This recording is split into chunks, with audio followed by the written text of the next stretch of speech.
Gabriel Fernández era un periodista conocido por su insaciable curiosidad y su pasión por los misterios ocultos. Su carrera había estado marcada por investigaciones que llevaban a la luz secretos oscuros, pero nada lo había preparado para la invitación que recibió aquella mañana. En una carta impresa en papel pesado y sellada con un emblema desconocido, se le invitaba a participar en una investigación exclusiva en el Vaticano. La carta, sin remitente, prometía revelaciones que cambiarían el curso de la historia. La intriga lo superó, y Gabriel decidió embarcarse en lo que sería su investigación más aterradora. Al llegar al Vaticano, Gabriel fue recibido con una frialdad calculada. Las calles estaban en calma, pero la sensación de ser observado era incesante. Su primer destino fue la Basílica de San Pedro, donde, durante una visita privada, comenzó a notar detalles inquietantes, sombras que se movían de manera extraña y susurros que parecían surgir de las paredes mismas. Los monjes que lo acompañaban hablaban en murmullos y evitaban su mirada, aumentando la sensación de que algo siniestro se ocultaba bajo la superficie. El día siguiente lo condujo a la Biblioteca Apostólica Vaticana, una vasta colección de textos antiguos y manuscritos prohibidos. Mientras Gabriel revisaba documentos polvorientos, encontró referencias a una secta secreta llamada los Hijos del Abismo. Esta secta, según los textos, se dedicaba a la adoración de entidades oscuras y había existido en las sombras del Vaticano durante siglos. Entre las páginas de un libro desgastado, descubrió una profecía que hablaba de una puerta del infierno oculta en lo más profundo del Vaticano. El misterio lo llevó a explorar áreas del Vaticano que pocos conocían. En una de sus visitas nocturnas a la Capilla Sistina, experimentó un encuentro perturbador. Una figura espectral apareció ante él, con ojos vacíos y una presencia opresiva. La entidad parecía intentar comunicarse, mostrando visiones de un horror indescriptible y mencionando la puerta del infierno. Gabriel sintió que su cordura estaba al borde del colapso, pero la necesidad de comprender lo que estaba sucediendo lo impulsó a seguir adelante. Un viejo mapa encontrado en la biblioteca lo condujo a una caverna subterránea secreta bajo el Vaticano. La búsqueda lo llevó a través de túneles oscuros y cámaras ocultas, donde encontró símbolos extraños y restos humanos que indicaban sacrificios rituales. La atmósfera era densa y opresiva, y cada paso parecía acercarlo a un abismo de terror. La investigación de Gabriel reveló la verdad escalofriante sobre los Hijos del Abismo. La secta creía que el Papa actual era la clave para liberar una entidad antigua y poderosa que había sido sellada en lo más profundo del Vaticano. Los miembros de la secta estaban preparando un ritual durante el equinoccio de otoño, cuando creían que las barreras entre el mundo de los vivos y los muertos eran más débiles. Gabriel intentó advertir a las autoridades del Vaticano, pero fue rechazado y puesto bajo vigilancia. La tensión aumentó a medida que el ritual se acercaba. La noche del equinoccio llegó, y Gabriel logró escapar de sus vigilantes. Se dirigió a la caverna justo a tiempo para ver cómo la secta iniciaba el ritual. El Papa, atado al altar, parecía perder el control de su propia voluntad. La caverna estaba llena de miembros de la secta, todos en trance, recitando conjuros oscuros. Gabriel se enfrentó a horrores indescriptibles mientras intentaba interrumpir el ritual. Las sombras se retorcían, y una presencia malévola llenaba el aire. La batalla entre Gabriel y la entidad oscura era frenética, con la caverna colapsando a su alrededor. El Papa, bajo el influjo de la secta, luchaba por recuperar su control. Con un esfuerzo sobrehumano, Gabriel logró interrumpir el ritual. La entidad oscura, aunque parcialmente liberada, quedó atrapada en una lucha de voluntad con él. El suelo temblaba y las paredes de la caverna se desmoronaban. Gabriel, a punto de ser engullido por el caos, luchó desesperadamente para sellar de nuevo la entidad y salvar al Papa.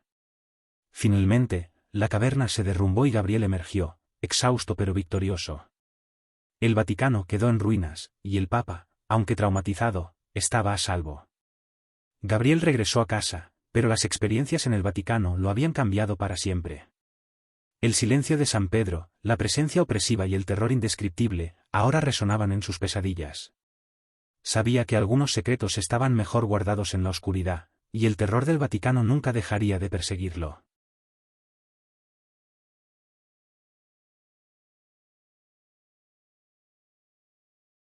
El pequeño pueblo de Villanueva estaba enclavado en un rincón remoto de la campiña española. Era un lugar pintoresco con calles empedradas y casas de tejados a dos aguas. Su iglesia, la iglesia de San Martín, se alzaba orgullosa en el centro del pueblo, con sus muros de piedra desgastados por el tiempo y un campanario que tocaba las horas con una solemnidad inquebrantable. Sin embargo, bajo su apariencia serena, escondía secretos oscuros que la historia había enterrado profundamente. La historia de la iglesia estaba plagada de leyendas y rumores. Se decía que, siglos atrás, durante la Inquisición, la iglesia había sido el escenario de brutales torturas y sacrificios en nombre de la fe. Estas historias, aunque transmitidas a través de susurros temerosos y miradas furtivas, nunca habían sido confirmadas. Los aldeanos habían aprendido a evitar hablar del pasado oscuro de la iglesia, y con el tiempo, las leyendas se convirtieron en historias de terror que se contaban en las noches de tormenta. Laura, una historiadora de la arquitectura e investigadora de fenómenos paranormales, llegó a Villanueva con la esperanza de descubrir la verdad detrás de los rumores. Había recibido una carta anónima que sugería que en los archivos de la iglesia se encontraban pruebas de eventos horribles ocultos. Intrigada por el misterio, Laura decidió que este sería el proyecto que le daría el reconocimiento que anhelaba. Laura se instaló en una posada cercana, una antigua casa de campo con vistas a la iglesia. La atmósfera en el pueblo era inquietante, y los habitantes se mostraban reservados y temerosos al hablar de la iglesia. No obstante, Laura estaba decidida a seguir adelante. Cada mañana, se dirigía a la iglesia, donde el párroco, el padre Antonio, la recibía con una cortesía fría pero cautelosa. Durante los primeros días, Laura se dedicó a examinar los archivos y documentos disponibles en la sacristía. Sin embargo, pronto se dio cuenta de que muchos registros antiguos habían sido cuidadosamente borrados o estaban incompletos. Había algo deliberadamente oculto en la historia de la iglesia. A medida que pasaba el tiempo, Laura empezó a experimentar fenómenos extraños, ruidos inexplicables, corrientes de aire gélidas y la sensación constante de ser observada. Una noche, mientras exploraba el archivo de la iglesia, Laura encontró un viejo manuscrito encuadernado en cuero. Las páginas estaban manchadas y desgastadas, y el texto estaba escrito en una caligrafía elaborada pero difícil de leer. El manuscrito hablaba de un altar de desesperación, un lugar oculto debajo de la iglesia donde se realizaban rituales oscuros para invocar a entidades demoníacas. La descripción de los rituales y sacrificios era inquietante, pero lo más aterrador era la mención de un pacto eterno hecho por los líderes de la iglesia con fuerzas más allá de la comprensión humana. Determinada a encontrar más respuestas, Laura comenzó a explorar las catacumbas debajo de la iglesia. Usó una linterna y herramientas para cavar y abrir pasajes ocultos, guiada por las descripciones del manuscrito. A medida que descendía, la atmósfera se volvía cada vez más opresiva y el aire se enfriaba. Finalmente, encontró una puerta de hierro macizo en el suelo, oculta detrás de una pared de piedra. Con gran esfuerzo, logró abrirla. Más allá de la puerta se extendía un pasadizo oscuro y angosto que llevaba a una cámara subterránea. La cámara estaba iluminada por una luz tenue que parecía emanar de un altar en el centro. El altar estaba cubierto de símbolos extraños, y a su alrededor, había viejas herramientas de tortura y restos de antiguos sacrificios. Laura estaba horrorizada al ver que el lugar parecía haber sido utilizado recientemente, a pesar de los siglos que habían pasado. Mientras examinaba el altar, Laura escuchó un susurro detrás de ella. Se dio la vuelta y vio figuras sombrías moviéndose en las sombras, susurrando palabras ininteligibles. Aterrorizada, trató de retroceder, pero las figuras se acercaron, envolviéndola en una oscuridad palpable. El altar parecía cobrar vida, y Laura sintió que algo se apoderaba de ella, una fuerza que quería arrastrarla hacia la desesperación. Con un esfuerzo sobrehumano, Laura logró regresar a la superficie, pero la experiencia la dejó marcada. Cada noche, el pueblo se llenaba de extrañas visiones y sonidos inquietantes. El padre Antonio, que había sido aparentemente tan indiferente, comenzó a mostrar signos de desesperación y pavor. Laura descubrió que él había estado involucrado en la creación del pacto y que su presencia en la iglesia era parte del ritual para mantener a las entidades atrapadas en el lugar. Laura intentó exponer la verdad a los habitantes del pueblo, pero sus esfuerzos fueron en vano. La gente estaba demasiado asustada para escucharla y muchos creían que ella misma había sido poseída por las entidades. Enfrentándose a la creciente amenaza, Laura decidió que su única opción era cerrar el altar para siempre. Con la ayuda de algunos libros antiguos de exorcismo y rituales, intentó realizar un ritual de sellado en la cámara subterránea. El ritual fue agotador y aterrador. Laura luchaba contra las fuerzas oscuras que intentaban impedirle completar el ritual, y la cámara se llenó de una energía malévola. Mientras cantaba las palabras finales del ritual, sintió que el altar emitía una última ráfaga de poder oscuro. Finalmente, el sello se colocó y el altar quedó envuelto en un silencio inquietante. Laura abandonó Villanueva, dejando atrás la iglesia y el pueblo que había sido testigo de horrores inimaginables. La experiencia la había cambiado para siempre, y aunque el altar de la desesperación había sido sellado, sabía que las fuerzas que había liberado no se habían ido por completo. Su carrera como investigadora de fenómenos paranormales terminó, y se retiró a un lugar tranquilo para intentar olvidar el terror que había enfrentado. Sin embargo, las sombras de la iglesia de San Martín seguían acechando sus pensamientos, recordándole que algunos secretos están destinados a permanecer enterrados.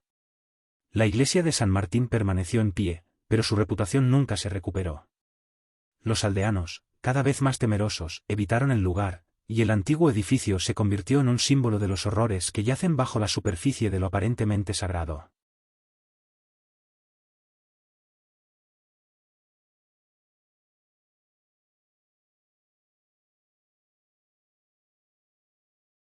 En el pequeño y apartado pueblo de San Gregorio, se alzaba una antigua iglesia de piedra conocida como la iglesia de Santa Elena. Esta iglesia, con su arquitectura gótica y su campanario alto, había sido el centro de la vida del pueblo durante más de 3 siglos. Sin embargo, a medida que el tiempo pasaba, el edificio se había vuelto menos concurrido y la gente empezaba a evitarlo, susurrando historias de fenómenos inexplicables y una presencia inquietante. La historia de la iglesia era rica y compleja. Se decía que en el pasado, el confesor de la iglesia había sido un hombre severo, el padre Lucio, cuya estricta observancia de las reglas y la fe le había ganado tanto respeto como temor. Durante su mandato, la iglesia había sido el escenario de confesiones y penitencias rigurosas, y muchos creían que el padre Lucio tenía un conocimiento profundo de los pecados humanos y los secretos oscuros. En el presente, la iglesia estaba en decadencia. El padre Mateo, un joven sacerdote recién asignado, llegó al pueblo con la esperanza de revitalizar la parroquia y restaurar su antigua gloria. Mateo era idealista y estaba decidido a devolverle a Santa Elena el esplendor que había perdido con el tiempo. Sin embargo, pronto se dio cuenta de que el pueblo tenía un aire de desconfianza hacia la iglesia y que evitaban el lugar siempre que podían. Una noche, mientras Mateo inspeccionaba el sótano de la iglesia en busca de posibles reparaciones, encontró una habitación secreta oculta tras una pared falsa. En su interior, descubrió un viejo confesionario de madera, tallado con intrincados detalles que no había visto en ninguna otra parte de la iglesia. El confesionario estaba cubierto de polvo y telarañas, pero parecía haber sido preservado con cuidado. Mateo sintió una extraña atracción hacia el confesionario. Era como si una fuerza invisible lo llamara a explorar más a fondo. Al abrir la puerta del confesionario, encontró en el interior un cuaderno de cuero desgastado. Las páginas estaban llenas de notas y confesiones escritas con una caligrafía temblorosa. A medida que leía, Mateo se dio cuenta de que las confesiones eran de carácter perturbador, con relatos de traición, violencia y deseos oscuros. Las historias en el cuaderno se volvían cada vez más inquietantes, describiendo eventos que ocurrían en la iglesia durante la época del padre Lucio. Algunas de las confesiones hablaban de pactos oscuros y rituales secretos, y mencionaban a una figura enigmática llamada el confesor silente. Este confesor, según los relatos, tenía la habilidad de escuchar los pecados más oscuros de los fieles, y en respuesta, se decía que ofrecía soluciones terribles a cambio de almas atormentadas. A medida que Mateo continuaba leyendo, comenzó a experimentar extrañas sensaciones. La atmósfera en la iglesia se volvía cada vez más densa y opresiva. Escuchaba murmullos indistinguibles provenientes del confesionario, y a veces, sentía una presencia inquietante detrás de él. Sus noches se llenaron de pesadillas en las que el padre Lucio aparecía en un sueño aterrador, exigiendo respuestas sobre los secretos ocultos en la iglesia. Una noche, mientras Mateo celebraba la misa, el aire en la iglesia se volvió gélido y la luz de las velas parpadeó de manera errática. Mateo se sintió abrumado por una sensación de desesperación y comenzó a perder el control sobre sus palabras y sus acciones. Durante la misa, la congregación notó su comportamiento extraño y susurró entre sí, y pronto, la gente comenzó a alejarse de la iglesia, asustada por la transformación del joven sacerdote. Decidido a enfrentar el misterio, Mateo decidió realizar una investigación a fondo sobre el padre Lucio y el confesor silente. Buscó en los archivos históricos de la parroquia y encontró registros de eventos extraños y desapariciones durante el mandato del padre Lucio. La información que descubrió sugería que el padre Lucio había sido excomulgado y desaparecido en circunstancias misteriosas, y que el confesionario había sido sellado después de su desaparición. Mateo volvió al confesionario, determinado a enfrentar el misterio que lo había consumido. A medida que se acercaba al confesionario, la atmósfera en la iglesia se volvía cada vez más opresiva y el aire se llenaba de susurros. Al abrir la puerta del confesionario, encontró una inscripción oculta en la pared trasera que decía: «Las almas que buscan redención aquí pagarán un precio más alto». Sin previo aviso, la habitación se llenó de una luz cegadora y una figura espectral apareció frente a él. Era el padre Lucio, con un rostro demacrado y una expresión de agonía eterna. La figura comenzó a hablar con una voz llena de dolor, revelando que el confesor silente no era más que un intermediario para entidades oscuras que habían sido convocadas a través de rituales secretos. El padre Lucio, en su desesperación por salvar sus propias almas y las de los demás, había hecho un pacto oscuro que lo había condenado a una existencia tormentosa. Mateo, aterrorizado, trató de escapar, pero el confesionario comenzó a cerrar sus puertas de forma sobrenatural, atrapándolo en el interior. Mientras la figura del padre Lucio se acercaba, Mateo sintió la presencia de fuerzas malignas intentando arrastrarlo hacia la desesperación y el tormento eterno. Con una última ráfaga de determinación, Mateo recitó oraciones de liberación y exorcismo, intentando romper el vínculo con las entidades oscuras. La batalla entre la luz y la oscuridad fue intensa, y la iglesia misma parecía estar luchando contra el mal que había estado oculto durante tanto tiempo. Finalmente, con un grito de desesperación y fe, Mateo logró romper el vínculo y el confesionario se desvaneció en la oscuridad. La iglesia de Santa Elena se silenció, y el pueblo de San Gregorio, al darse cuenta de lo que había sucedido, regresó lentamente a la normalidad. El confesionario fue sellado y el cuaderno de confesiones se perdió en el olvido. Mateo dejó el pueblo, marcado por su experiencia y con la determinación de nunca más enfrentar un mal tan profundo. Aunque la iglesia fue restaurada y continuó funcionando, la gente del pueblo nunca olvidó la presencia de el confesor silente y los oscuros secretos que habían estado ocultos bajo su sagrada superficie. La historia de Mateo se convirtió en una advertencia sobre los peligros de buscar respuestas en lugares donde el mal puede estar esperando pacientemente para arrastrar a las almas desprevenidas hacia la oscuridad eterna.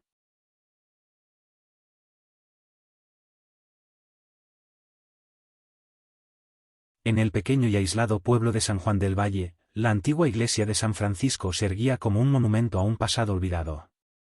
Con sus muros de piedra desgastada y su campanario tambaleante, la iglesia había sido el corazón de la comunidad durante siglos. Pero con el paso del tiempo, el pueblo había caído en el olvido, y la iglesia se había convertido en un lugar desolado y en ruinas. La iglesia estaba rodeada por un antiguo cementerio, donde las lápidas estaban cubiertas de musgo y las cruces inclinadas contaban historias de generaciones pasadas. La gente del pueblo evitaba el cementerio, especialmente después del atardecer, ya que se decía que una presencia inquietante habitaba en el lugar. La historia de la iglesia estaba marcada por un evento trágico ocurrido en el siglo XIX. Se decía que el pueblo había sido atacado por una enfermedad desconocida que llevó a una serie de muertes en masa. Los sobrevivientes, en su desesperación, creían que los muertos estaban regresando para vengarse. En un intento por apaciguar las almas perturbadas, el sacerdote de la época, el padre Rafael, realizó un ritual en la iglesia que, según la leyenda, salió horriblemente mal. Desde entonces, la iglesia había estado plagada de eventos inexplicables y la leyenda del murmullo del cementerio se había transmitido de generación en generación. En la actualidad, el pueblo estaba a punto de recibir una nueva visita inesperada. Clara, una investigadora de fenómenos paranormales y autora de libros sobre lo oculto, había llegado a San Juan del Valle con la intención de investigar las historias que rodeaban la iglesia y el cementerio. Clara había escuchado rumores sobre la presencia de entidades en la iglesia y estaba decidida a descubrir la verdad detrás del murmullo del cementerio. Al llegar, Clara fue recibida con una mezcla de curiosidad y desconfianza por los habitantes del pueblo. Los ancianos murmuraban sobre la llegada de la investigadora y la advertían sobre los peligros de indagar en el pasado oscuro de la iglesia. Clara, sin embargo, estaba decidida a seguir adelante y comenzó su investigación de inmediato. La primera noche en el pueblo, Clara se dirigió al cementerio para captar imágenes y grabaciones. A medida que el sol se ponía, la atmósfera se volvía cada vez más inquietante. Las sombras de las lápidas se alargaban y el viento susurraba a través de los árboles, creando un ambiente lleno de tensión. Clara colocó micrófonos y cámaras en puntos estratégicos del cementerio, con la esperanza de capturar alguna evidencia de actividad paranormal. Mientras estaba en el cementerio, Clara comenzó a escuchar un murmullo distante, un susurro que parecía surgir del suelo mismo. El sonido era casi indistinguible al principio, pero a medida que prestaba más atención, se hacía cada vez más claro. El murmullo parecía formar palabras incoherentes, como si las voces de los muertos estuvieran tratando de comunicarse. Decidida a investigar más a fondo, Clara se dirigió a la iglesia. La entrada estaba bloqueada con tablas de madera y cadenas, pero con esfuerzo logró forzar una abertura lo suficientemente grande para entrar. La iglesia estaba en ruinas, con los bancos cubiertos de polvo y las vidrieras rotas dejando entrar la luz de la luna. Clara comenzó a examinar el lugar en busca de pistas sobre el ritual del padre Rafael y la historia de los eventos perturbadores. Mientras exploraba la iglesia, Clara encontró un viejo libro encuadernado en cuero, escondido en un altar en ruinas. El libro contenía descripciones detalladas de rituales y plegarias, así como notas escritas a mano por el padre Rafael. Las notas hablaban de un intento de apaciguar las almas de los muertos y de un pacto de sangre realizado para sellar un portal al más allá. A medida que Clara leía el libro, el murmullo en el cementerio se volvía más fuerte, y las sombras en la iglesia comenzaban a moverse de manera inquietante. Clara sintió una presencia creciente a su alrededor, y el aire en la iglesia se volvió cada vez más pesado. La temperatura descendió bruscamente, y Clara vio su aliento condensarse en el aire frío. De repente, las luces de las cámaras parpadearon y se apagaron. Clara encendió una linterna y comenzó a buscar una fuente de la perturbación. En ese momento, la figura espectral del padre Rafael apareció frente a ella, con una expresión de angustia en su rostro. La figura comenzó a hablar con una voz gutural y distorsionada, revelando que el ritual había sido un fracaso y que las almas de los muertos habían quedado atrapadas en un limbo entre la vida y la muerte. El padre Rafael explicó que el pacto de sangre había sido un intento desesperado de salvar al pueblo, pero había abierto una puerta que permitía que las almas de los muertos se quedaran en el mundo de los vivos. Ahora, las almas estaban condenadas a buscar venganza, y el murmullo en el cementerio era el sonido de sus lamentos y su desesperación. Clara, aterrorizada pero decidida a ayudar, intentó utilizar los conocimientos del libro para realizar un ritual de liberación. Con la guía del espíritu del padre Rafael, Clara realizó el ritual en la iglesia, tratando de cerrar el portal y liberar a las almas atrapadas. A medida que recitaba las palabras del ritual, la presencia en la iglesia se intensificaba y las sombras se alzaban alrededor de ella. Finalmente, con un último grito de determinación, Clara completó el ritual. El murmullo en el cementerio comenzó a desvanecerse, y la atmósfera en la iglesia se volvió más tranquila. La figura del padre Rafael se desvaneció, agradecida por la liberación de las almas atrapadas. Clara sintió un profundo sentido de alivio y agotamiento, sabiendo que había logrado resolver el misterio y liberar a las almas del tormento eterno. El pueblo de San Juan del Valle comenzó a recuperarse lentamente de los eventos traumáticos, y la iglesia de San Francisco se convirtió en un lugar de paz y reflexión. Clara dejó el pueblo con la satisfacción de haber ayudado a liberar las almas atrapadas y un nuevo entendimiento de los límites entre el mundo de los vivos y los muertos. Aunque la historia del murmullo del cementerio se convirtió en una advertencia sobre el poder de los pactos oscuros, también se convirtió en un recordatorio de la capacidad de redención y liberación, incluso en los lugares más oscuros.